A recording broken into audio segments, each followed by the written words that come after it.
para cada integrante.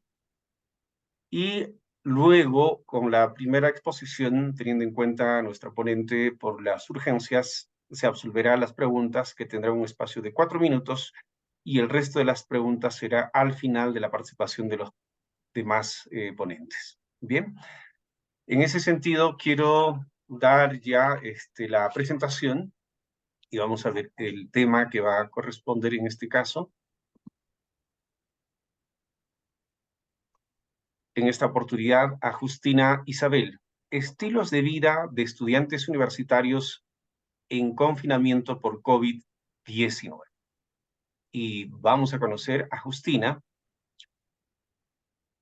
Es doctora en Ciencias de la Salud, magíster en Educación con mención en Gestión y Planeamiento Educativo, ambos por la Universidad Nacional Hermilio Valdizán de Huánuco, obstetra egresada de la Universidad Nacional San Cristóbal de Huamanga, docente principal adscrita al Departamento Académico de la Facultad de Obstetricia de la Universidad Nacional Hermilio Valdizán de Huánuco. Ocupó cargos de jefe de departamento académico de la facultad, decana de la Facultad de Obstetricia, directora del Instituto de Investigación de la facultad, dirección académica, entre otros. Bien, entonces vamos a dar la bienvenida a Justina Isabel Prado para su participación en esta mesa número 4. Adelante, Justina, te escuchamos. Tiene 15 minutos para su intervención. Bien, muchas gracias. Ante todo, un saludo cordial y fraterno desde la Universidad Nacional Hermilio Valdizán, que se encuentra en la ciudad de Huánuco. Seguidamente, felicitar y agradecer a los organizadores por este evento tan importante que nos da la oportunidad de socializar los trabajos de investigación de los docentes. Voy a exponer la investigación titulada Estilos de vida de estudiantes universitarios en confinamiento por la COVID-19, cuyos autores, quien les habla, luego el doctor José Gutarra Vara, docente de medicina, la doctora Milva Blanco Aliaga, que luego falleció y lo hago a la memoria de ella. Tuvimos también el apoyo de investigadores en formación, Domínguez Córdoba Meli, Sáciga Osorio Dayana, Mariano Tello Sheil. Introducción. La pandemia por el COVID-19 obligó un cambio en los hábitos y rutinas diarios del ser humano y las condiciones de confinamiento afectaron la vida cotidiana en todo el mundo, siendo el confinamiento un plan de intervención comunitario reiterado que implicó permanecer refugiados el mayor tiempo posible bajo nuevas normas socialmente restrictivas. La sociedad y la vida universitaria, ¿no?, ha experimentado profundos cambios en diferentes aspectos con interferencia en la vida diaria, que se caracterizaron por condiciones de confinamiento forzoso, paralización de actividades, distanciamiento social, dificultades para mantener el puesto de trabajo, dificultades de estudio, bajo rendimiento, relaciones sociales insatisfactorias, con consecuencias negativas para la salud biológica, psicológica y social. En este contexto de la emergencia sanitaria, en la que hubo confinamientos con muchas inquietudes sobre el impacto de la pandemia en los diversos grupos poblacionales, un grupo de docentes de las facultades de salud nos propusimos conocer los estilos de vida de los estudiantes en situaciones de confinamiento. La justificación teórica, los resultados obtenidos servirán para ampliar la teoría existente sobre los estilos de vida de los estudiantes universitarios en contextos de pandemia y por consiguiente realizar el análisis del impacto en la salud de los jóvenes universitarios. Justificación práctica, la evaluación de los estilos de vida de los estudiantes universitarios contribuirá al desarrollo de estrategias de reforzamiento de la promoción de la salud, medidas de autocuidado, monitoreo y vigilancia de la salud estudiantil. Justificación metodológica. La presente investigación servirá como referencia para futuras investigaciones en el área. Se generó instrumentos de recolección de datos adaptados y validados a nuestra realidad que servirán en otros estudios similares. Nos planteamos como objetivo general Determinar si el confinamiento por la COVID-19 influye en los estilos de vida de los estudiantes universitarios de la Facultad de Obstetricia de la Universidad Nacional Hermilio Valdizán, donde trabajo. Objetivos específicos. Identificar el tipo de confinamiento por la COVID-19 de los estudiantes de la Facultad de Obstetricia de la Universidad Nacional Hermilio Valdizán. 2. Identificar los estilos de vida de los estudiantes de la Facultad de Obstetricia de la Universidad Nacional Hermilio Valdizán. 3. Relacionar el confinamiento por la COVID-19 y los estilos de vida de los estudiantes de la Facultad de Obstetricia de la Universidad Nacional Hermilio Valdizán. Teniendo en cuenta las teorías de estilos de vida, según la Organización Mundial de la Salud, una forma de vida que se basa en patrones de comportamiento identificables, determinados por la interacción entre las características personales, individuales, las interacciones sociales y las condiciones de vida socioeconómicas y ambientales. Confinamiento, aislamiento temporal de la población, una persona o un grupo impuesto o decretado generalmente por el gobierno por razones de seguridad o prevención de una enfermedad. La hipótesis de investigación. El confinamiento por la COVID-19 influye en los estilos de vida de los estudiantes de la Facultad de Obstetricia de la Universidad Nacional Hermilio Valdizán. La nula. El confinamiento por la COVID-19 no influye en los estilos de vida de los estudiantes de la Facultad de Obstetricia de la Universidad Nacional Hermilio Valdizán. Las variables de estudio, confinamiento por la COVID-19 y estilos de vida. Material y métodos. El enfoque de la investigación fue un estudio cuantitativo. El tipo y nivel de investigación fue un estudio descriptivo de corte transversal correlacional. Diseño no experimental. La población estuvo constituida por 179 estudiantes de la Facultad de Obstetricia de la Universidad Nacional Hermilio Valdizán, según los datos emitidos por la Unidad de Procesos Académicos al 2021-1. La muestra fue de 104 estudiantes calculada a través de la fórmula estadística. Tipo de muestreo fue el aleatorio simple estratificado, considerando por estrato cada año de estudio. La técnica de investigación fue una encuesta online. Los instrumentos fueron cuestionarios en formulario de Google, 1, cuestionario sobre estilos de vida, y 2, cuestionario para valorar el confinamiento. La validez y confiabilidad fueron validados por juicio de expertos y la fiabilidad en una muestra piloto. Tenemos la estadística descriptiva. En cuanto a las características generales, la gráfica 1 sobre la variable edad resalta que el 77,9% del total de estudiantes tenían la edad entre 16 a 22 años. La gráfica 2, sexo de los estudiantes, el 87,5% fueron del sexo femenino, eso también por la naturaleza de la carrera donde hay mayor porcentaje de mujeres. La tabla 1, tipos de confinamiento por la COVID-19 de los estudiantes. Los resultados muestran que el 96,2% tuvieron el confinamiento total, cumpliendo el distanciamiento social, las restricciones para salir fuera de casa y las medidas de bioseguridad, y solo el 3,8% indicaron que tuvieron confinamiento parcial. Al respecto, los estudios de Inteca et al. Y García et al. Indican que la pandemia causada por el coronavirus SARS-CoV-2 ha propiciado cambios significativos en las dinámicas de convivencia familiar, cambios en los hábitos y conductas sociales, en la manera de interactuar y en los estilos de vida de las personas. Habla estilos de vida de los estudiantes. En cuanto a la variable estilos de vida, el 85,6% tenían estilos de vida saludables y el 14,4% estilos de vida no saludables, demostrando con ello que esta pandemia ha permitido que los jóvenes se hayan preocupado por cuidar su salud, consumiendo alimentos más saludables y con las medidas de higiene más prolijas, nunca antes vistas.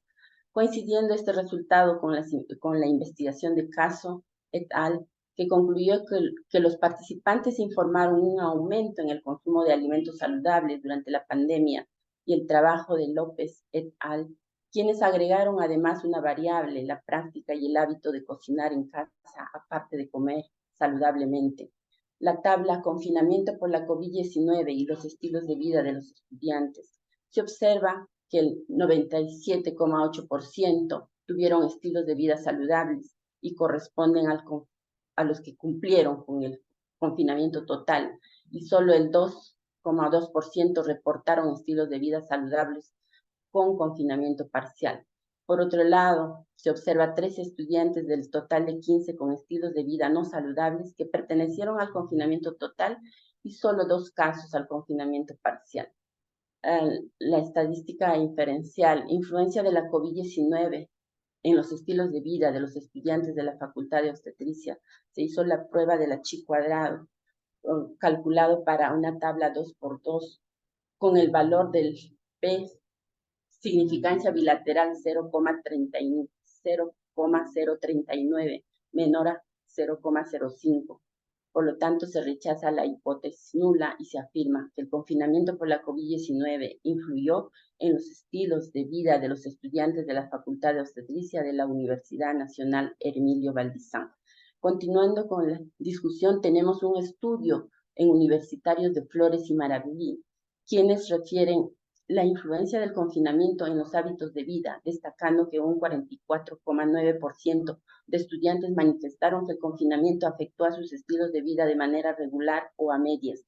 Otro estudio de Malta et al. Sobre estilos de vida en adolescentes durante la pandemia demostraron un cambio negativo de los estilos de vida con aumento de las conductas de riesgo, que difiere con los resultados de nuestro estudio. Mientras el estudio sobre los estilos de vida de Enríquez Martínez et al. Concluyó que entre quienes cambiaron los patrones de hábito en la pandemia prevalecieron las opciones más saludables, resultados similares a lo nuestro. Los estudiantes en estudio, además, han tenido en su mayoría una adaptación al cambio positivo en sus estilos de vida, idea igualmente contrastada con el estudio de Serrano et al. Sobre resiliencia de universitarios en confinamiento por la COVID-19, lo cual indica que los jóvenes son capaces de enfrentar a los desafíos actuales y recuperarse fácilmente después de las dificultades. Conclusiones. En relación a la variable confinamiento, la mayoría de estudiantes, 96,2%, han tenido confinamiento total, cumpliendo el distanciamiento social, las restricciones para salir fuera de casa y las medidas de bioseguridad. En relación a la variable estilos de vida, el 85,6% de los estudiantes han tenido estilos de vida saludables, destacando el consumo de alimentos más saludables, tuvieron medidas de higiene más prolijas, manteniendo la sociabilidad, la espiritualidad y preocupándose por cuidar su salud. Finalmente, de manera global, con un valor de P, significancia bilateral, igual a 0,039, menor a 0,05, se rechaza la hipótesis nula y se afirma que el confinamiento por la COVID-19 influyó positivamente en los estilos de vida de la mayoría de los estudiantes de la muestra. De esta manera he concluido. Gracias por su atención.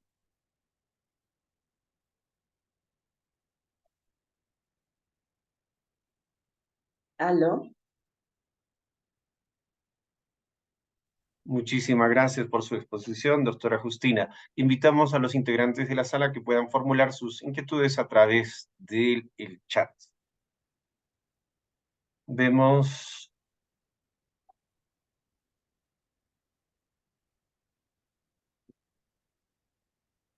Bien. Agradecemos en este caso la participación de la doctora. Muchas gracias, doctora. Y inmediatamente damos paso a la siguiente exposición. Muchas gracias. Muchas gracias. El siguiente tema corresponde a estilos, mejor dicho, corresponde a malaria asintomática, submicroscópica, un reto para la eliminación, a cargo de Dionisia Gamboa Vilela. Ella es de la Universidad Peruana Cayetano Heredia. Permítanme presentarles y vamos a conocer un poco más a Dionisia. Ella es licenciada en Biología y maestra en Ciencias, en la especialidad de Bioquímica por la Universidad Peruana Cayetano Heredia, también doctora por la Universidad de Maastricht. Entonces, damos la bienvenida e iniciamos con la exposición en este segundo día. Adelante, doctora Dionisia. Tiene 15 minutos. Muchas gracias. Primero agradecer a los organizadores por la invitación a este evento para compartir un poco la investigación que realizamos en nuestra universidad, específicamente en el laboratorio de malaria. Escogí este tema justamente porque es bastante relevante a lo que está ocurriendo actualmente con malaria específicamente, que es una enfermedad importante de transmisión por vectores, principalmente en nuestra Amazonía. Los resultados que voy a presentar se enmarcan dentro del Centro Internacional de Excelencia e Investigación en Malaria, que se llama Amazonia AISMER, por las siglas en inglés. Es un centro que está formado por instituciones e investigadores de Perú y Brasil. Este centro es financiado por los Institutos Nacionales de Salud de los Estados Unidos y el objetivo principal es brindar evidencia científica que pueda traducirse en intervenciones de salud pública efectivas para el control y la eliminación de la malaria en nuestro país, básicamente, y en general en la Amazonía. ¿Qué es lo que está pasando con la malaria en los últimos años en nuestro país? Bueno, esta es una información que ha sido sacada de la página del Centro de Control de Enfermedades Infecciosas del Ministerio de Salud. Abajo pueden ver la página donde pueden sacar información. Aquí he sacado la información de los casos de malaria desde el año 2017. Entonces, como pueden ver, la malaria está concentrada básicamente en la región de Loreto, pero también se observan algunos casos en Amazonas, que está ocupando el segundo lugar, Junín, San Martín, Cusco, entre otras regiones. Desde el año 2017 ha habido un descenso sostenido de los casos, básicamente porque han habido 3 eventos importantes, ¿no? Del año 2017 al 2021, el Ministerio de Salud lanzó lo que se llama el Plan Malaria Cero. Es un plan para bajar los casos de malaria justamente a cero, específicamente en la región de Loreto. Posteriormente, como todos sabemos, el 2020 tuvimos la pandemia del COVID-19 y luego el 2022 el Ministerio de Salud nuevamente lanzó ya lo que ahora se llama el Plan Nacional de Eliminación de la Malaria, cuyo objetivo es básicamente es eliminar la malaria en todas las regiones que estén reportando casos en los últimos años, ¿no? Y por lo que están viendo en la pantalla, básicamente serían las regiones que están mostradas en este gráfico. Si bien ha habido un descenso sostenible en el número de casos, puede ser por el plan malaria cero en un principio, bueno, también puede ser el COVID, un bajo registro, las personas no salían, no había, digamos, acciones para que la malaria siga propagándose.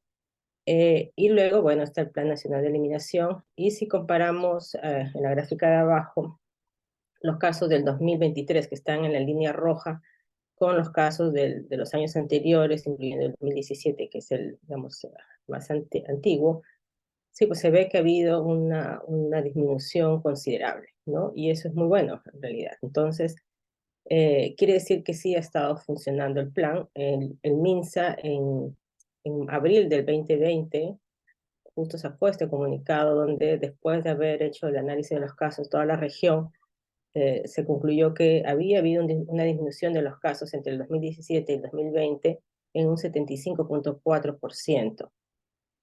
Luego, como les mencioné, ya el 30 de enero lanzaron la resolución ministerial donde se comunicó el nuevo documento técnico que involucraba a todas las regiones, el Plan Nacional de Eliminación.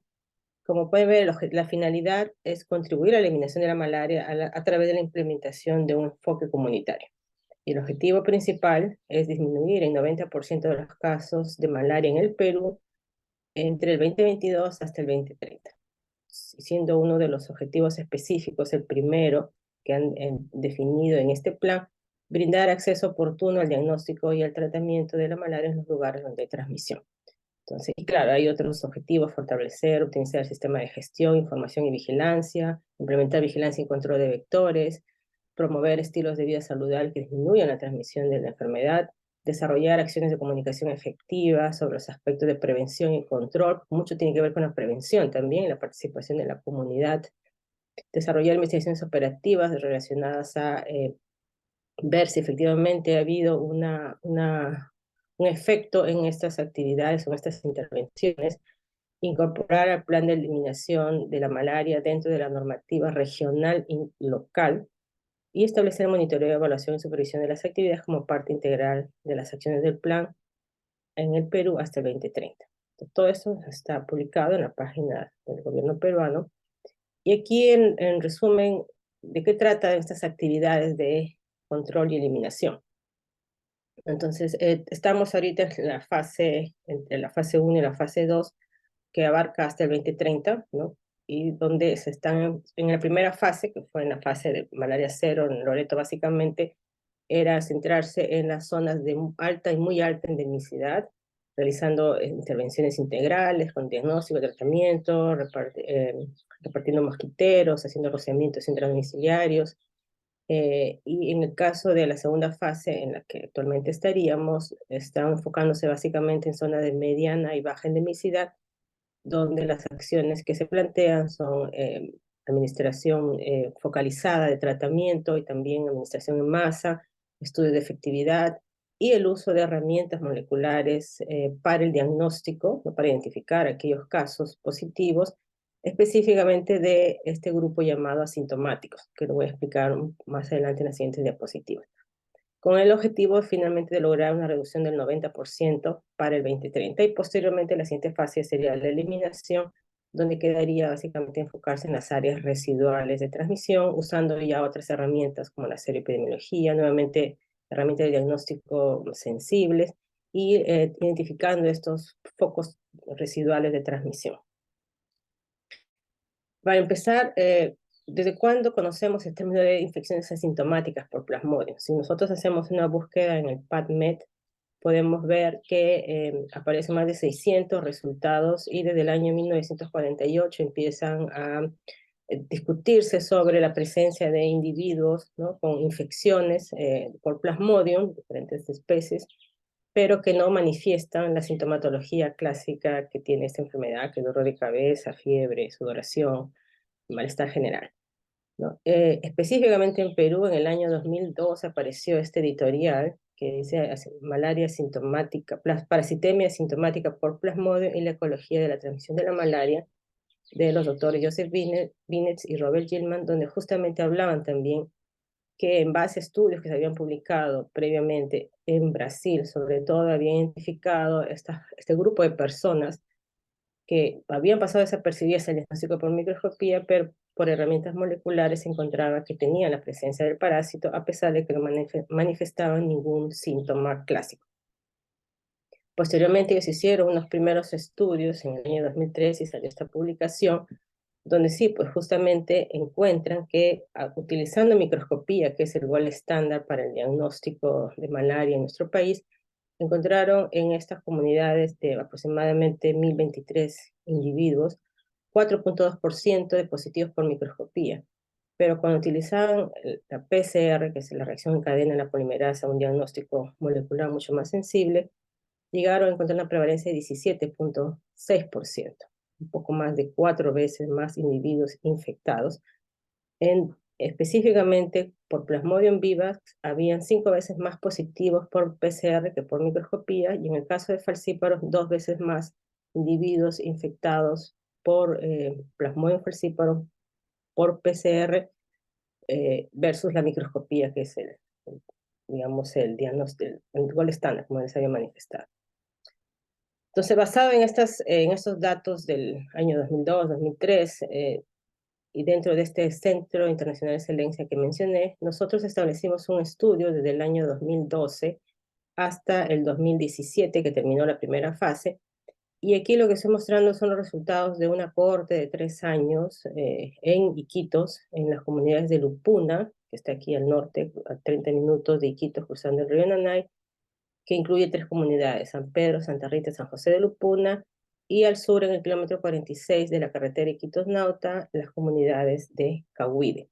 Entonces, a lo largo de esta cohorte de 3 años, que empezó en enero del 2013 hasta diciembre de 2015, se encontró que la prevalencia por microscopía era baja, ¿no? Era entre 3 a 4%, pero cuando usábamos herramientas moleculares como el PCR, la prevalencia era igual como había sido reportada previamente, 3, 4, hasta 5 veces más comparada versus la microscopía.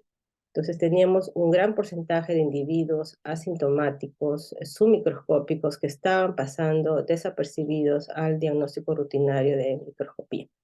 Y se encontró también que hay una heterogeneidad en la transmisión entre ambas comunidades. Por más que no están tan alejadas entre ellas, la heterogeneidad en la transmisión es bastante alta. Entonces, eso nos indica además que no solamente es diferente, heterogénea, sino que necesitábamos herramientas mucho más sensibles para poder caracterizar realmente qué está pasando con la transmisión en estas comunidades.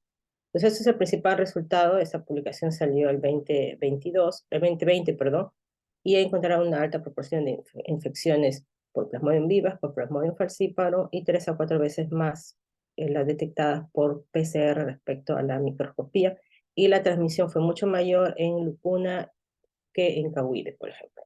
Entonces eso también nos habla un poco de ese contexto ecológico, ese contexto epidemiológico que caracteriza a cada una de estas comunidades de nuestra Amazonía. Nuevamente, como ya sabemos que necesitamos herramientas mucho más sensibles, en paralelo al estudio mencionado anteriormente, nosotros empezamos a probar otras herramientas mucho más sensibles que la microscopía, pero que sean fáciles de implementar en el campo. En este caso es el LAM, que es una amplificación isotérmica mediada por horquilla, en el cual nosotros igual tomamos comunidades en el distrito de Mazán, 1.255 individuos que fueron tamizados, toda la población que no tenían síntomas. Al final se incluyeron 1.167 para el análisis, y aquí nuevamente encontramos solamente 4.97% detectados por microscopía, y cuando aplicábamos LAM era el 22.2%. Entonces nuevamente hay 5, casi 4 veces más individuos infectados sin síntomas, y que serían aquellos reservorios que estarían manteniendo la transmisión a estas comunidades, y por eso hace tan difícil que sea eliminada eventualmente. Posteriormente a este artículo en el cual se probó este kit comercial de LAM, localmente Oscar Nolasco, un estudiante de doctorado del grupo, desarrolló un método in-house, ¿no? Él desarrolló los propios primers y un método colorimétrico para identificar los positivos de los negativos, y se probó tanto para Vivax como para Falciparum, y nuevamente se encontró lo mismo, ¿no? Que era una herramienta mucho más sensible y que podría ser factible aplicarla en campo siempre y cuando se adaptara justamente a la realidad de estas comunidades, ¿no? Donde no tenemos técnicos capacitados o especializados en el uso de herramientas moleculares. En algunas comunidades no se tienen, digamos, las condiciones como electricidad o equipo mínimo necesario, pero este LAM con 3 o 4 pasos y 2 pequeños equipos y un motor, un generador, se pudo hacer este plan piloto. Entonces, adicionalmente a ello, también se encontró dentro de esta cohorte del 2012 al 2013 que estos reservorios asintomáticos o microscópicos tenían un alto porcentaje de gametocitos. Como sabemos, los gametocitos son aquellos estadios que estarían manteniendo la transmisión, son los que se pasan al mosquito una vez que infecta, y permite que se transfiera se transmita la enfermedad. Entonces, además de que hay un alto porcentaje de submicroscópicos asintomáticos, muchos de ellos, en este caso más del 67%, tenían gametocitos. Entonces, en otro estudio un poco más reciente, publicado en el 2022, Elisa de Villasís con el grupo de nuestro laboratorio empezaron a caracterizar a todas las poblaciones que teníamos en ese momento en diferentes comunidades para saber cuáles son las características epidemiológicas de esos individuos asintomáticos. Y nuevamente se confirmó que en estas diferentes comunidades había una predominancia de individuos que eran positivos por PCR, pues negativos por microscopía, no presentaban los síntomas clásicos de la malaria y por lo tanto no recibían el tratamiento que corresponde, ¿no? Entonces, en todas estas comunidades se encontró nuevamente un gran porcentaje Y las características más importantes que, por ejemplo, de esta corte que tuvieron, el 37% permaneció asintomático durante todos los seguimientos. El seguimiento se hizo durante un mes.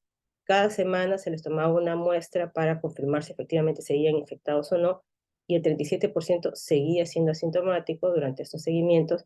El 17.2% detectados por PCR, por microscopía, perdón, permanecían asintomáticos también, perdón, detectados por PCR, llegaban a ser detectados por microscopía, es decir, la parasitemia incrementaba, pero permanecían asintomáticos, y solo el 6% de los participantes pasaron de infecciones asintomáticas detectadas por microscopía. Pues nuevamente se confirma este gran porcentaje de reservorio asintomático que estaría manteniendo la transmisión en esta región, ¿no? En relación a la parasitemia, los asintomáticos tenían una parasitemia que fluctuaba, pero en general la parasitemia era casi igual a la que se detectaba por los sintomáticos. Un minuto Los para sim- terminar, doctora. sí, ajá. Y luego, otra característica importante es que tenían, en el caso de los asintomáticos, sobre todo las mujeres, baja hemoglobina, bajo hematocrito. Entonces la pregunta, ¿son realmente sintomáticos o no? Entonces esto todavía es lo que está en estudio. Y finalmente, ¿qué nos falta por hacer? Bueno, como hemos visto, tenemos que utilizar herramientas de diagnóstico mucho más sensibles y fáciles de implementar en el campo. LAMO es una opción, prueba de diagnóstico rápido ultrasensibles es otra opción, porque si no identificamos al reservorio y no lo tratamos, va a ser complicado eliminar la malaria. Otra cosa que tenemos que hacer, y ya se ha empezado, es el tratamiento del reservorio sintomático. Entendemos que es difícil que personas que no tengan ningún síntoma, ninguna enfermedad, no acudan a los puestos de salud ni a los hospitales y por lo tanto no quieran recibir un tratamiento, pero en el caso de la malaria, esta es una opción que tenemos que promover si es que realmente queremos cortar la transmisión. Vigilancia de poblaciones en riesgo, viajeros que viajan a zonas de alta endemicidad y que luego regresan a sus comunidades donde puede estar el vector y estos pueden estar generando la reintroducción del parásito. Herramienta de vigilancia molecular para monitorear cambios en las poblaciones de parásitos y vigilar si aparece o no resistencia, sobre todo si es que ahora se está por cambiar el tratamiento. Hay muchas cosas más por hacer, pero esta en realidad era una parte importante que quería mostrar en este evento. Bueno, agradecer como siempre a los colaboradores y financiadores de los proyectos. Este trabajo, si bien soy yo la que lo presento, pero en realidad hay un grupo grande de personas detrás, entre investigadores, estudiantes, asistentes de laboratorio y de campo, que sin ellos no sería posible hacer todo este trabajo. Muchas gracias.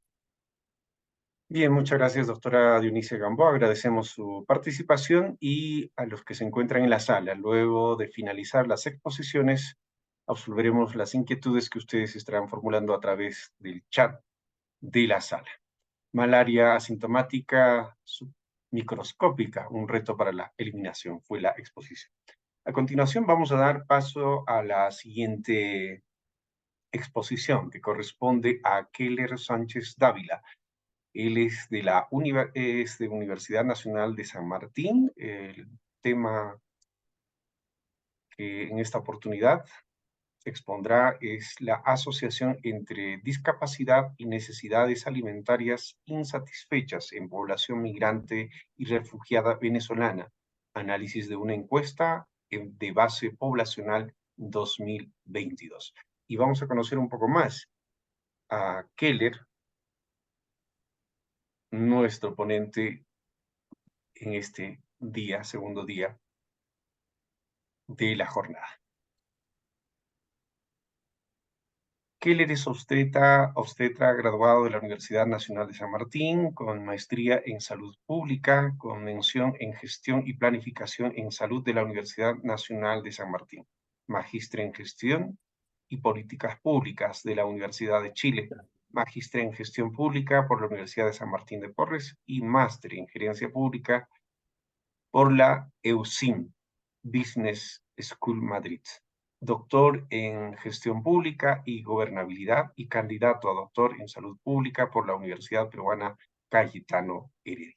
Bien, entonces damos pase a Kellen. Adelante, Kellen. Bienvenida. Muchas gracias. Voy a compartir pantalla. Muy bien. Buenos días a todos los presentes en la sala.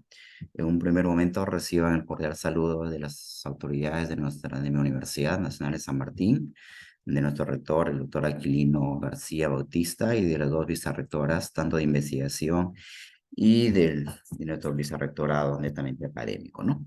En esta oportunidad tenemos un grupo de investigadores, ¿no? En la cual voy a ser parte de la presentación a un trabajo de investigación realizado que se denomina Asociación entre la discapacidad y necesidades alimentarias insatisfechas en la población migrante y refugiada venezolana, que son análisis de una encuesta poblacional de 2022. ¿No? Entonces, para hacer una introducción a nuestro eje temático, sabemos que las personas con discapacidad pues son un grupo vulnerable, ¿no? Y por ende que es un grupo también desatendido y que experimenta pues grandes dificultades para acceder a los servicios públicos, básicamente servicios de salud, educación y empleo, ¿no? Y se estima en promedio que más o menos un promedio de 1.000 millones de personas en todo el mundo viven con discapacidad, que porcentualmente pues es acerca de un 15%, ¿no?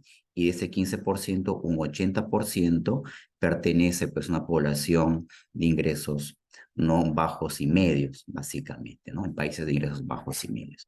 En América Latina y el Caribe hay poblaciones migrantes, refugiados con discapacidad, y el Perú, nuestro país, pues representa el 31.5%, seguido de Colombia un 15.1% y la República Dominicana un 11.8%, ¿no? Y también es importante mencionar que el 40%, ¿no?, de esta población migrante corresponden a varones, a hombres, entre las edades de 36 a 59 años, y son migrantes ilegales en la ciudad donde residen un 53.8%, ¿no? Y a pesar que las instituciones públicas y gubernamentales han hecho varios tipos de incidencias para poder mejorar o acceder a los servicios públicos, todavía hay una gran brecha entre una población general, ¿no? Entonces, y eso hace que se vaya acentuando la problemática en esta población migratoria. Este problema pues podría aumentar, ¿no?, si el acceso a la cantidad y calidad adecuada de los alimentos en refugiados y migrantes pues llevaría pues a altas prevalencias de enfermedades nutricionales, ¿no? Y a pesar que nosotros sabemos que esto es una de las prioridades como objetivos de desarrollo sostenible que tenemos, ¿no? Y en la cual está incluida las personas con discapacidad, ¿no? Y también en los estudios epidemiológicos realizados en poblaciones de ingresos bajos y medios, se ha centrado una relación entre la discapacidad y el acceso a los alimentos, sin considerar el estatus migratorio que tienen con las personas venezolanas para ser evaluado, ¿no? Y sabiendo que nuestro país es el segundo país latinoamericano que acoge al mayor número de migrantes desde el año 2016, ¿no? Y que actualmente pues hay un promedio de 1 millón de migrantes en el último año, ¿no? Entonces, nuestro propósito como investigación radica en determinar la asociación entre la presencia de discapacidad y la necesidad insatisfecha de acceso a alimentos en el hogar de la población migrante y refugiada venezolana residentes en el Perú. Algunos estudios que ya nos anteceden al trabajo realizado, pues tenemos un estudio que habla sobre estudios de la población migrante y refugiada venezolana residente en el Perú, que la inseguridad alimentaria en esta población supera un 60%. De este 60% hay un 11% con inseguridad alimentaria severa y un 52% con inseguridad alimentaria moderada, ¿no? Y otro estudio también basado en la misma línea nos asegura también que hay un hecho basado en la literatura, que es una literatura biomédica que se centra en estudios que evalúan las desventajas que tienen las personas con discapacidad en términos de políticas públicas para poder acceder a alimentación y acceso a los servicios de salud, ¿no? Entonces, el diseño y fuentes de datos que tenemos nosotros como investigación es un estudio de corte transversal. Este estudio, pues, implicó un análisis de datos secundarios basados en la segunda encuesta de población venezolana residente en el Perú, que es la EMPOE 2022, y cuyo propósito que tiene es obtener información tanto a la parte demográfica y socioeconómica de la población venezolana refugiada e inmigrante en el país, ¿no? La encuesta fue realizada por el Instituto Nacional de Estadística e Informática en los meses de febrero y marzo del 2022, y la encuesta poblacional venezolana fue patrocinada por el Banco Mundial, la Agencia de las Naciones Unidas para los Refugiados, la Organización Internacional para Migraciones, el Fondo Poblacional de las Naciones Unidas, UNICEF y el Programa Mundial de Alimentos, ¿no? De acuerdo para ya entrar en el marco muestral, se basó pues en información registrada de viviendas y establecimientos de la Encuesta Nacional de Mercado Laboral y de la Superintendencia Nacional de Migraciones del Perú, en la cual se conforma de un total de 236.074 hogares de la población venezolana en el Perú, de la cual se obtuvo 195.710 hogares, que va a representar el 82.9% del total de hogares de la población venezolana, ¿no? Entre refugiados, solicitantes a refugio, migrantes y personas con necesidades de protección. ¿Y dónde se están ubicados estos hogares? Básicamente en las ciudades de Tumbes, Piura, Chiclayo, Trujillo, Chimbote, Ica, Arequipa y Lima Metropolitana, ¿no? La selección de la muestra fue probabilística, estratificada e independiente en cada ciudad de estudio, ¿no? La muestra fue de 3.680 hogares de la población venezolana, de un total de 12.487 participantes. Entonces, la muestra para poder hacer el estudio seleccionada estuvo compuesta de 7.739 migrantes refugiados venezolanos mayores de 18 años con datos completos de acuerdo a las variables estudiadas, que los vamos a describir en los siguientes cuadros que les vamos a presentar como resultados, ¿no? El primer resultado que tenemos de la investigación son acerca de las características de las personas migrantes y refugiadas venezolanas, ¿no? De un total de 7.739 migrantes y refugiados de Venezuela, la edad promedio fue de 33 años, con una desviación estándar de 10.5, en la cual se incluyeron a mujeres y a varones, y en la cual hay una mayor predominancia, en este caso, de mujeres, ¿no? Que han migrado, y las características sociodemográficas en ambos grupos, ¿no? Estudiados.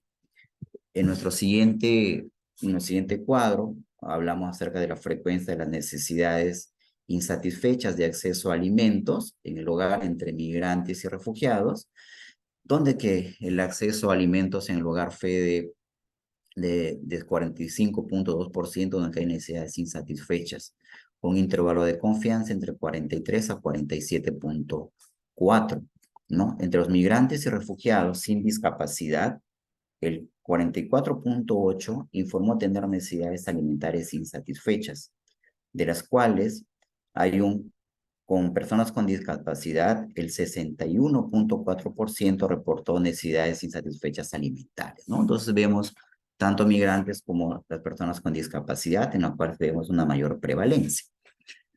En cuanto a las proporciones más altas de los resultados, encontramos que existen en personas mayores de 60 años, ¿no? En mujeres que tienen una educación media, ¿no? Que hemos separado educación media, alta. Entonces, una educación médica de un 52.2%, que tienen el mismo enfermedades crónicas y un 49.2%, y que no cuentan con un permiso legal, ¿no? Para estar residentes en el país, un 52.2%. Y durante la encuesta, quienes no pudieron laborar en las 2 últimas semanas, ¿no? Tenemos un 54.2% y un índice de riqueza bajo que se ha calificado con 54%, ¿no? Y todos ellos habían migrado durante la pandemia, y la residencia de mayor proporción en estos datos está tanto en Tumbes y en Piura y en Chimbote. En cuanto a nuestra tercera tabla acerca de la frecuencia de discapacidad, la proporción de discapacidad entre los migrantes y refugiados fue del 2.1%, y las mayores proporciones de discapacidad se encontraron en personas mayores de 60 años, ¿no? A un porcentaje de un 8.5%, y las cuales tienen una educación primaria de 4.2%, y que tienen también enfermedades crónicas que equivalen a un 5%, y que no habían trabajado durante la semana previa a la encuesta un 4.2%, ¿no? Y también que han migrado en el periodo de la pandemia un 3%, y la mayoría está residiendo en Chiclayo. Y en cuanto al resultado, en lo cual pues responde a nuestro objetivo general como investigación, donde que se mostró que sí existe una asociación entre la discapacidad y una necesidad insatisfecha de acceso a alimentos en el hogar, pues corresponde a un 1.3%, con un intervalo de confianza del 95%, de 1.17 a 1.61, con un P menor a 0.05, ¿no? Esta misma pues nos da que hay una asociación que se va a observar entre un análisis ajustado contra las covariables que he mencionado previamente, en la cual hemos tomado en la investigación, que son el género, la edad, el nivel educativo, las enfermedades crónicas, que ha trabajado en la última semana, el índice de riqueza y el periodo de llegada al Perú, ¿no? Y la ciudad de residencia donde que se hizo la encuesta. Y siendo las personas con discapacidad las que tienen mayor probabilidad, ¿no?, de que tienen necesidades insatisfechas de alimentos en el hogar. ¿Cómo podemos concluir con nuestra investigación? Que aproximadamente el 50% de los migrantes y refugiados provenientes de Venezuela tienen una necesidad insatisfecha de acceso a alimentos, mientras que un 2% presenta alguna discapacidad. Además de tener una discapacidad, aumentó la probabilidad de tener una discapacidad insatisfecha de acceso a alimentos en esta población venezolana, ¿no? Consideramos también que estos hallazgos, ¿no?, donde que las instituciones no gubernamentales, juntamente con el Estado peruano, deberían enfocarse sus estrategias en la inclusión social y el apoyo económico y humanitario a personas migrantes y refugiadas con discapacidad para mejorar sus accesos a necesidades básicas como la alimentación, a fin de reducir algunos indicadores nutricionales negativos que posteriormente pueden generarse en enfermedades crónicas no transmisibles, ¿no? Y al mismo tiempo el estudio pues, nos va a proporcionar evidencias sobre los principales requerimientos dietéticos de una población minoritaria que ha sido pues poco estudiada en realidad y por ende descuidada en las últimas décadas, ¿no? En realidad esto es lo que nosotros hemos podido concluir como investigación. Les comparto el DOI y la revista donde ha sido publicado nuestro artículo científico, y agradecería por la atención prestada. Muchas gracias. Su audio está apagado, estimado Rubén.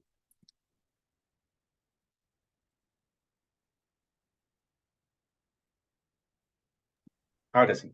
Bien, muchas gracias, estimado Keller, por su brillante exposición, y queremos recordar a las personas que se encuentran en la sala que puedan formular sus preguntas a través del chat, que luego de finalizar las exposiciones estaremos absolviendo. Bien, a continuación vamos a invitar a la siguiente exposición. Corresponde a Diana Elizabeth Alcántara Zapata, y ya es de la Universidad Peruana Cayetano Heredia. La importancia de estudiar los efectos de la altitud en la fisiología reproductiva masculina. Y queremos conocer a nuestra expositora.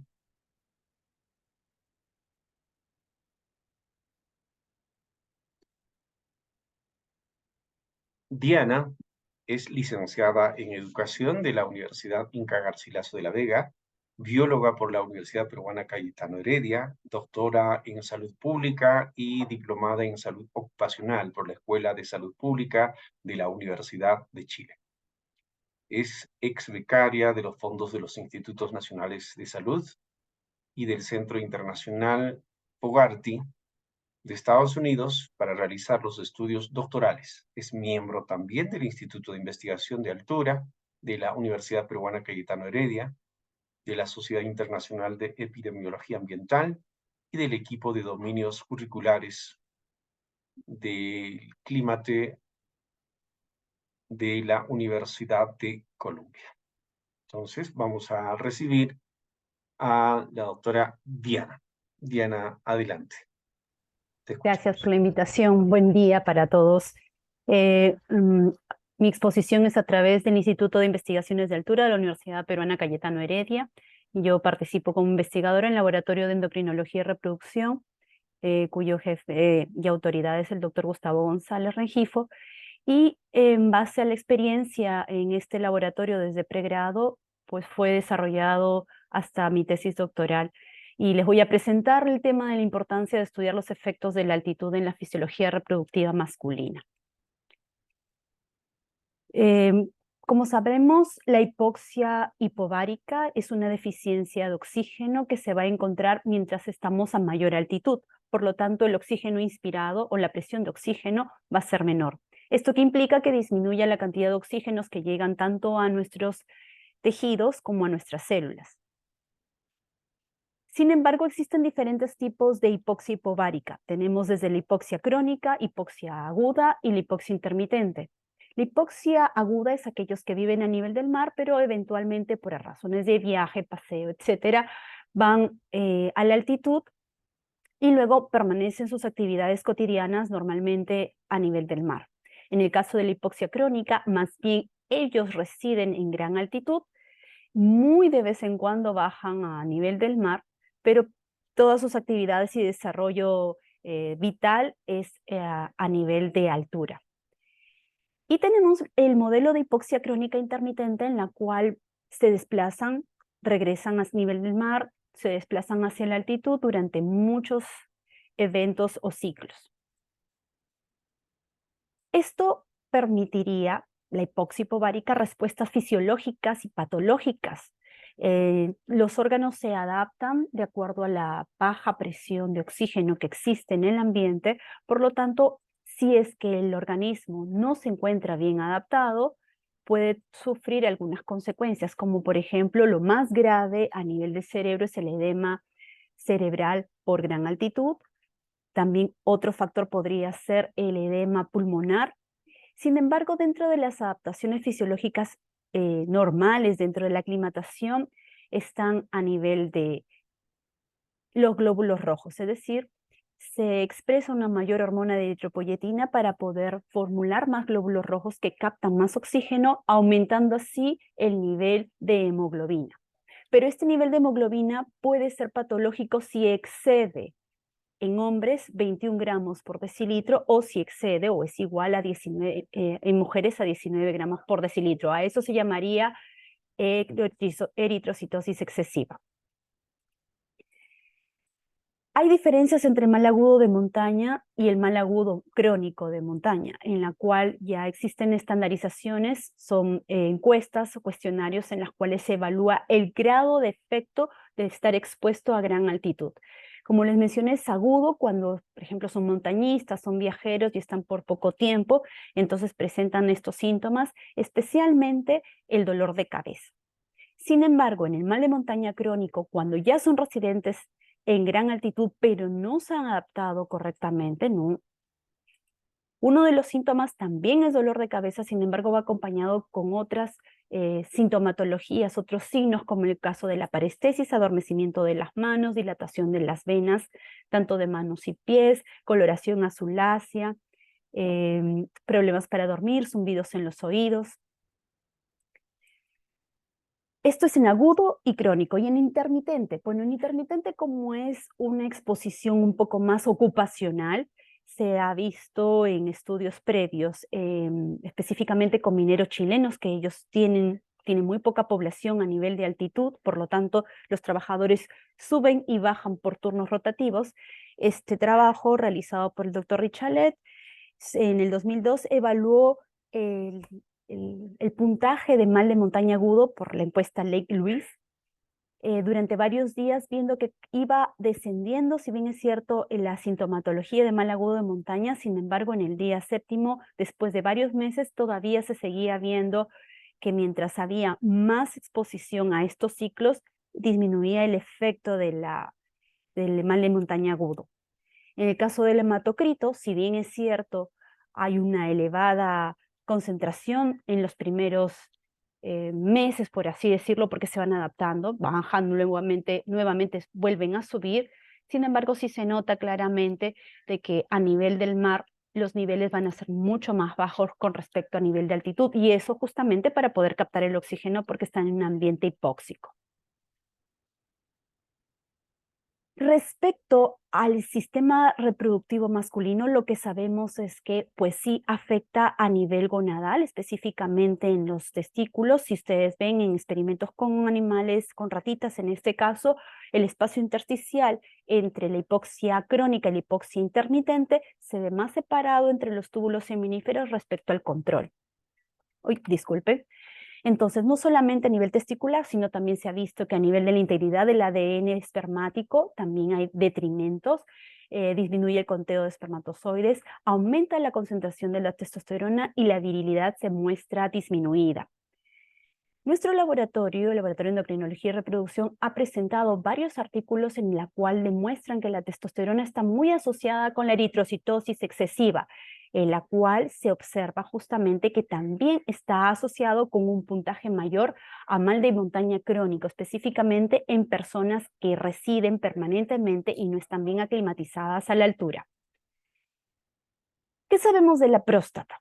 Porque hemos visto testículo, hemos visto túbulos seminíferos, pero de la próstata sabemos que es una glándula que se encuentra por debajo de la vejiga, contribuye con un porcentaje importante de líquido seminal y es una glándula androgénica, es decir, que es dependiente de testosterona. La testosterona ingresa a las células prostáticas, se convierte en dihidrotestosterona y a través de los receptores androgénicos se produce la señalización a nivel del núcleo en donde la sobrevivencia de las células prostáticas y la concentración del antígeno prostático, que es este PSA, el que les voy a mencionar a continuación, es el que se mantiene y se secreta. Por lo tanto, mientras hay testosterona, habría mayor cantidad de señalización en este caso. Pero esto vamos a hacer como un momentito, esperemos por poquito. Esto es lo que se sabe, ¿no? El antígeno prostático específico sabemos que se secreta en la próstata, no necesariamente es el único órgano, sin embargo existen diferentes isoformas, el antígeno específico total y el antígeno específico libre. En el caso del antígeno específico total, bueno, el PSA es una glucoproteína, y el punto de corte es a través de 4 nanogramos por decilitro, es decir, menor a eso podríamos decir que es una condición normal. Entre 4 y 10 es una concentración un poco como para poder repetir los exámenes. Lo que vamos a mencionar aquí es de que es un diagnóstico, o mejor dicho, una prueba que no es tan sensible, o mejor dicho, tan específica. Puede haber falsos positivos, por lo tanto hay que tomarlo con pinzas. Hasta ahora no existe un antígeno o un marcador 100% efectivo para diagnosticar cáncer de próstata al 100%, ¿no? Este tiene un gran porcentaje, es verdad, pero no un 100%. Y es un antígeno que se extrae a nivel sanguíneo. A nivel epidemiológico, mundialmente sabemos que el cáncer de próstata ha aumentado y eso puede deberse a diferentes factores. Todavía no se puede ubicar la causa etiológica, si son por factores de edad, envejecimiento, hábitos, sedentarismo, etc. Si nosotros hacemos la comparación entre los marcadores que están activados en la exposición a gran altitud, a las enfermedades de la altura, y las enfermedades prostáticas, vemos muchas similitudes.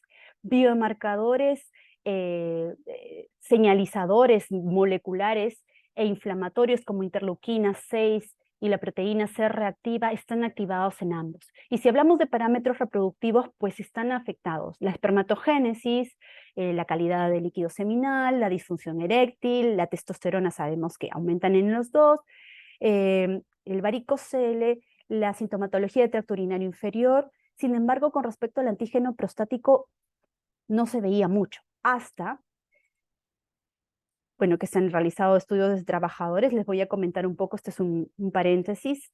Sabemos que la población minera normalmente van a los campamentos y se trasladan de una altitud mucho más baja a una altitud más alta. Esta es la ciudad de Cerro de Pasco, que está a 4.300 metros aproximadamente sobre el nivel del mar, y acá vemos más bien que hay una exposición crónica, ¿verdad? La población, muchos de ellos mineros, trabajan en la mina, que está a la misma altitud, y ellos están expuestos no solamente hipoxia hipovárica crónica, sino también a otros factores ambientales. Como les mencioné, el modelo de minería es este, ¿no? Ellos se trasladan a nivel del mar a los campamentos, de los campamentos suben hacia las faenas mineras, y ese es el recorrido que se hace. En este caso, hablaría de una hipoxia hipovárica crónica, pero intermitente, que suben y bajan por sistemas de turnos. Perú ha sido uno de los países que ya había mencionado desde la década de los 70 sobre el trabajo en minería a gran altitud, observando características en la hemoglobina, características muy importantes a nivel del hematocrito. Además, en Cerro de Pasco se han hecho diferentes investigaciones, es más, el Instituto de Altura tiene un centro de investigaciones en esa misma ciudad, en la cual se ha ido demostrando o reportando aquellos hallazgos en alteraciones a nivel de hemoglobina en estos trabajadores. ¿Cuál es la realidad? Hemos visto el trabajo ocupacional que existe en diferentes países altoandinos. La experiencia la tengo en Chile porque ahí hice mis estudios doctorales, pero la realidad de la hipoxia hipovárica crónica intermitente es que hay esto. Trabajadores que suben para hacer realizaciones de pistas, carreteras y bajan constantemente. Esto es carretera central, ustedes en algún momento han pasado por aquí y saben que estos trabajadores suben y bajan que a la semana 2 o 3 veces y llegamos a alturas muy elevadas y luego vuelven a bajar teniendo consecuencias que todavía no se han estudiado en plenitud. Los guías turísticos que bajan y suben constantemente llevando grupos desde Lima, desde el aeropuerto hacia gran altitud, lugares tan turísticos como Machu Picchu, por ejemplo. Y si nos vamos un paseíto a Satipo, que me encantaría conocer, pues nosotros viajaríamos por tierra desde Lima, que más o menos es 100, 150 metros sobre nivel del mar, pasando por La Oroya y Ticlo, que son de 4.000 a 3.500 a 3.000 metros sobre nivel del mar, más de 4.000 metros en la zona de Ticlo, y luego vamos descendiendo hasta llegar pues, justamente a nuestro destino, que es menos de 1.000 metros sobre el nivel del mar. Imagínense, solamente de Lima a Ticlo, o sea, de 0, por así decirlo, a 4.000, casi 5.000 metros, lo hacemos en 3 horas y media aproximadamente si la carretera está despejada. Imagínense la cantidad de tramo tan pequeño para una exposición tan drástica. Y eso todavía no está estudiado. Sin embargo, ya existen las recomendaciones, y esto es del 2023, en la cual es preferible un ascenso lento que un ascenso rápido. Esa es una de las recomendaciones, sobre todo para aquellos turistas que prefieren hacer trekking en gran altitud, en Puno, en Cusco, y se van en avión. Entonces, una de las recomendaciones es que es mejor el ascenso lento. ¿Qué influye en la aclimatación de una persona? Cada individuo es distinto fisiológicamente, puede ser a nivel genético, que es mejor su aclimatación, depende de las comorbilidades que tengan, si sufre de migraña crónica, grado de Mallampati, si presenta apnea del sueño, alergias, insuficiencia, etc. Pero sigue la pregunta, ¿cómo entonces influye la hipoxia hipovárica, la gran altitud, sobre la próstata? Los nuevos resultados que se encontraron desde 2018 se vio de que el varicocele, y esto les voy a decir por qué varicocele. Varicocele es la dilatación de las venas espermáticas en la zona de los testículos. Y se ha visto que puede ser la ruta para poder desarrollar hiperplasia benigna de próstata. Este es uno de los artículos. Quiero que lo tengan acá en la mente. Que es lo que mencionan que el varicocele, tanto la hipoxia hipovárica, y puede producir torsión testicular también. Esto genera un estrés oxidativo a nivel de la próstata, por lo cual se activa el sistema oxidante, ¿no? También se ha observado de que el apnea del sueño contribuye justamente con un estrés oxidativo a nivel de la vejiga. Y estas personas que van constantemente al baño por apnea del sueño, que se ahogan, tiene una asociación también con problemas de micción. Y ustedes saben que cuando la próstata se inflama, presiona la vejiga y esto podría continuar con factores de incontinencia o de sensación de que quieren orinar constantemente y interrumpen el sueño para poder ir a miccionar. Otra de las cosas que se encontró, otro de los estudios, es que se ha hecho una relación entre los síntomas de tracto urinario inferior y la hipoxia intermitente. Recuerden que la hipoxia intermitente también ocasiona el apnea del sueño, es decir, uno está durmiendo y se ahoga y eso es una hipoxia intermitente. La hipoxia hipovárica es la ambiental, es cuando uno sube y baja constantemente, intermitentemente. Ahora, ¿qué pasa si mezclamos los dos? Son cosas que vamos a estudiar y que faltan estudiar aún. Igualmente, otro estudio respecto a la testosterona, que se induce la testosterona y se induce la hiperplasia benigna de próstata en ratitas, ¿no? Y en animales menores. Otra de las cosas que se encontró, bueno, un grupo de italianos evaluó en una caminata, montañistas y 6 montañistas, el antígeno prostático antes y después de haber hecho esa caminata.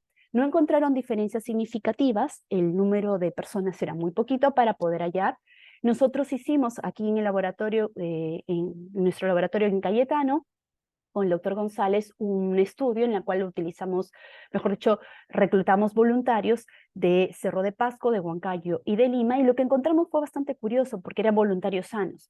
Encontramos que el antígeno prostático en Cerro de Pasco era menor que los voluntarios en Lima, como si fuera un factor protector, pero todavía no podría decir eso.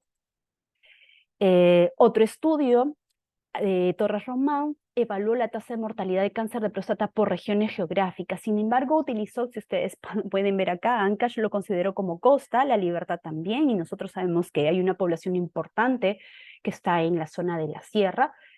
Sin embargo, fueron los estudios que mostraron, él reportó que la costa tenía mayor mortalidad por cáncer de próstata. Ahora podemos decir que también puede ser por la cantidad de población y otros factores, de repente en el registro o en la evaluación de antígeno prostático, más en la costa que en la sierra y en la selva.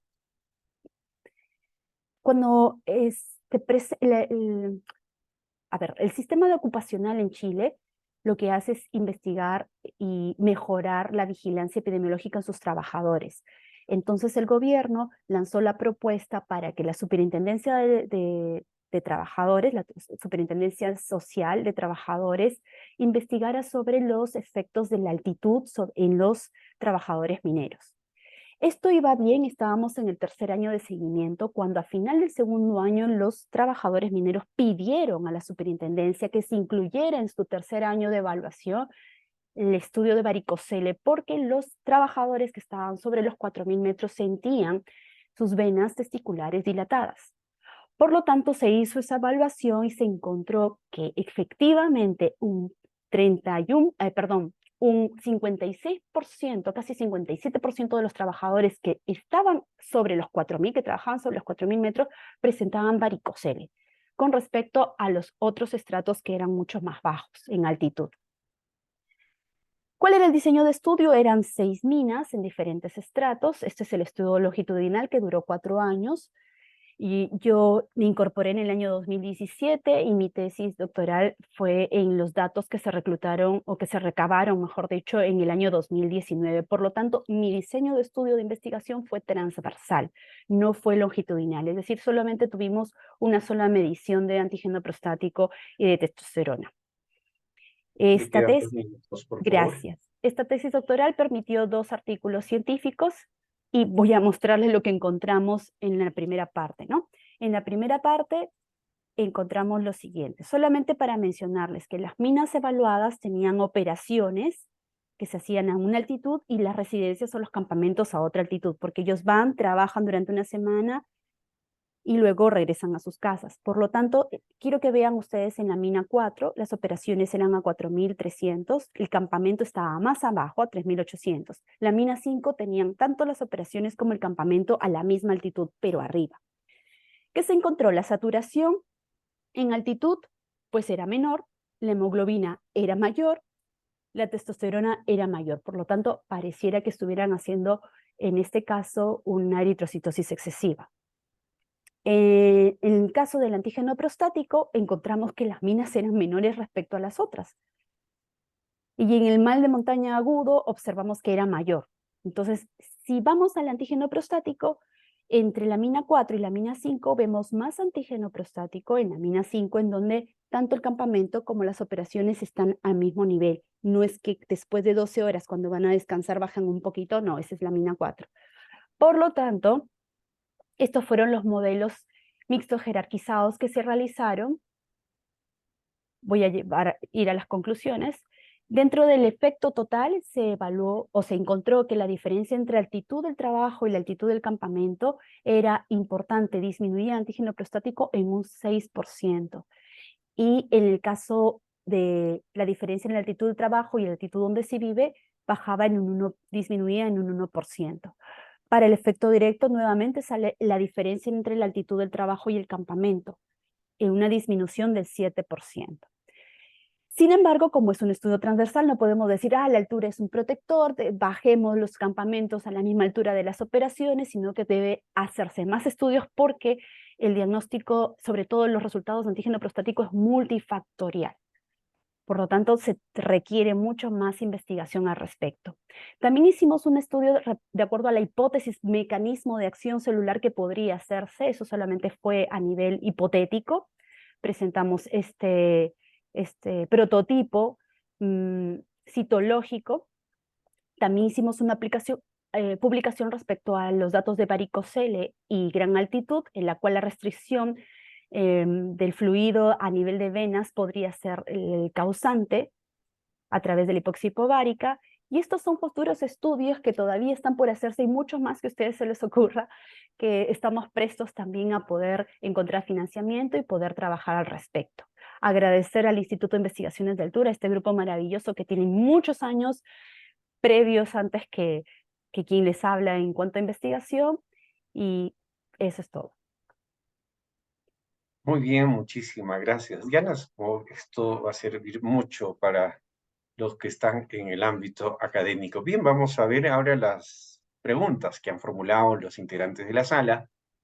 Y tenemos aquí una primera pregunta que es para la doctora Dionisia. ¿Los submicroscópicos pueden infectar a los mosquitos pese a que presentan baja parasistemia? Por favor, ¿pudiera comentar algo sobre esto? Muchas gracias por la pregunta.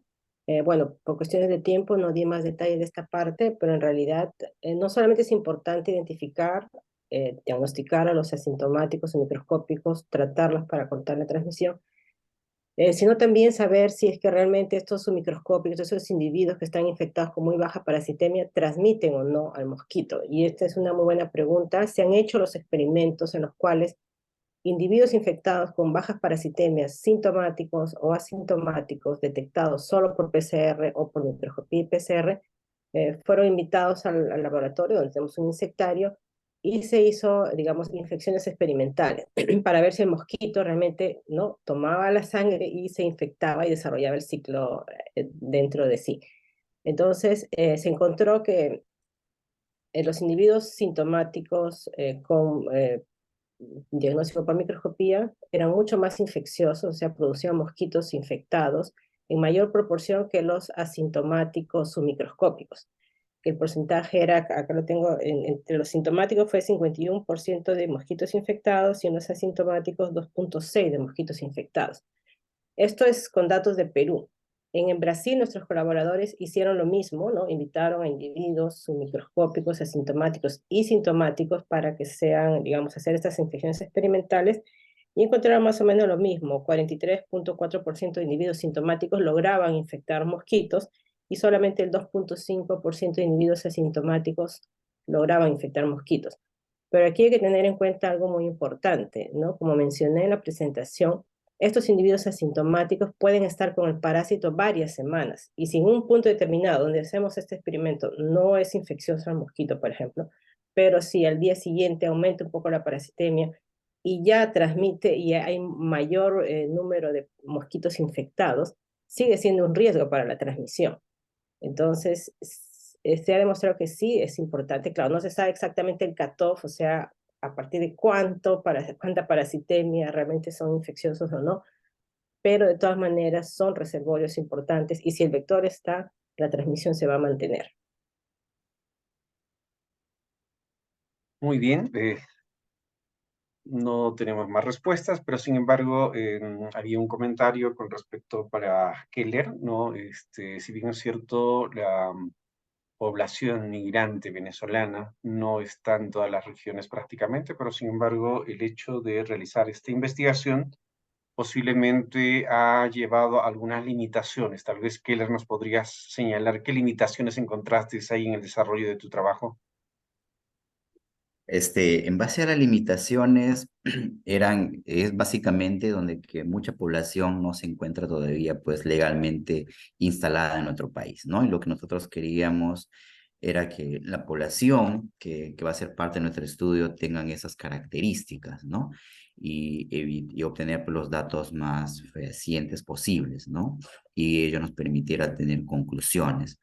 Y más aún pensando que esta es una problemática pues muy centrada en un grupo en particular y que está sustentada pues en los objetivos de desarrollo sostenible, ¿no?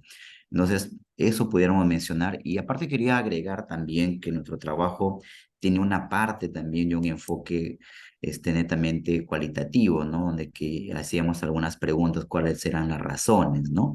Y sin lugar a duda, pues es escapar de un lugar, ¿no? De un contexto que ellos están radicando en un país donde que no tienen las garantías o no tienen las condiciones necesarias para que puedan seguir subsistiendo y más aún teniendo las proyecciones de vida, ¿no? Bien, muchas gracias, Keller. Tenemos aquí otra pregunta, que es para la doctora Diana. ¿El efecto de la altitud puede afectar igualmente o parecido a los animales?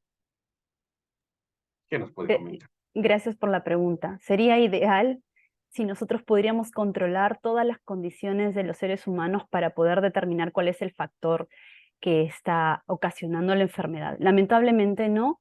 Tienen, es decir, podemos saber cuál es el efecto fisiológico y esto poder decir que tenemos que tener cuidado en algunas cosas.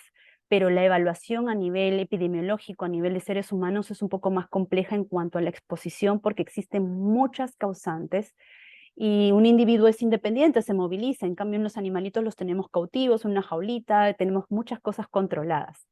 Sin embargo, eso no quita que los estudios en animales hayan podido prevenir algunas intoxicaciones, envenenamientos y exposiciones dañinas que podrían haber matado a muchas personas, ¿no? Entonces, sí y no, por así decirlo.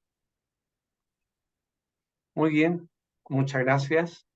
Son las 11:22 de la mañana, estamos en el tiempo establecido de acuerdo a la programación. Queremos agradecer a nuestros expositores de esta mesa 4 de médicas, ciencias médicas. Un especial agradecimiento a cada uno de ustedes por participar, a Dionisia Gamboa Vilela, a Justina Isabel Prado Buscamaita, a Keller Sánchez Dávila y también a Diana Elizabeth Alcántara Zapata.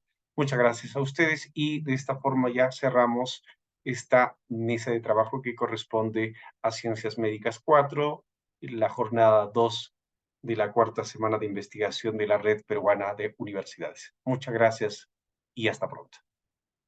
Muchas gracias, hasta luego. Muchas Muchas gracias. gracias por la participación de los ponentes y los y las asistentes. Acabo de compartir el link del formulario para que se puedan registrar y también a continuación les estoy compartiendo los links para los horarios, para el horario siguiente, que se van a presentar 3 meses simultáneamente. Lo estoy compartiendo en el chat. Va a quedar esta información durante 5 minutos, entonces yo voy a cerrar la presente mesa. Muchas gracias a todos y todas por su presencia. Gracias. Gracias. Buen día.